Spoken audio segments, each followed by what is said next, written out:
So இந்த படம் வந்து கமலுக்கு இணையாக சிம்புக்கு முக்கியத்துவம் கொடுக்குற படமாக இருக்கும்னு நினைக்கிறேன். இது நாட் ஓன்லி கமல்ஹாசன் ஃபிலிமாக இருக்காது, சிம்புக்கு ரொம்ப ஈக்குவலான ரோலாக இருக்கும்னு நினைக்கிறேன். சிம்பு அதுக்கு கொஞ்சம் தகுதியான நடிகர் தான். ஏன்னா சிம்புக்கு வந்து பார்த்தீங்கன்னா ஒரு மாதிரி ஒரு குத்தாட்டம் போடுற படம், மசாலா படம், ரொம்ப சராசரிக்கு கீழான படங்கள் நிறையா பண்ணிட்டாரு. ஒரு ஸ்டாண்டர்டான படத்துக்களை நடிக்கிறதுக்கான ஒரு திறமையான ஆள் தான். அதுக்காக உருவாகி நிற்கிற ஒரு நடிகர் தான். ஆனால் அவருக்கு அப்படி ஒரு விஷயம் வந்து பெரிய லெவலில் அவருக்கு அமையலை. அந்த விதத்தில் பார்த்தீங்கன்னா இப்போ தக்லஃப் மாதிரி படம், இப்போ ஒரு 40 வயசை கடந்திருக்காரு சிம்பு. நல்ல மெச்சூரிட்டிங்கனால இந்த மாதிரி படங்களில் தன்னைய நல்லா தகவமைத்திருப்பார்னு தான் நினைக்கிறேன். அதுவும் கமலஹாசன் நல்ல ஸ்பேஸ் கொடுத்துருக்காரு சிம்புக்கு. போஸ்டர்லேயே கமலுக்கு ஈக்குவலாக காமிக்கிறாங்க.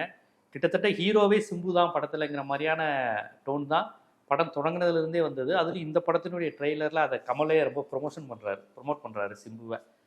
சிம்பு இந்த மாதிரி பண்ணியிருக்கிறாரு அப்படின்னு. சிம்புவுக்கு இயல்பாகவே நடனம் நல்லா வரும், ஃபைட் சீன் நல்லா வரும், ரொமான்ஸ், இது எல்லாத்துலேயும் சிம்பு வந்து கமலனுடைய வாரிசுன்னு சொன்னால் அதில் நம்பலாம். அந்த அளவுக்கு கெத்தாக பண்ணக்கூடியவர். உடம்பு ஸ்டைல் அந்த ஸ்பீடுங்கிறது ரொம்ப நல்லாவே இருக்குது. சுறுசுறுப்பு சிம்புட்ட அந்த ட்ரெய்லர்லேயே தெரியுது.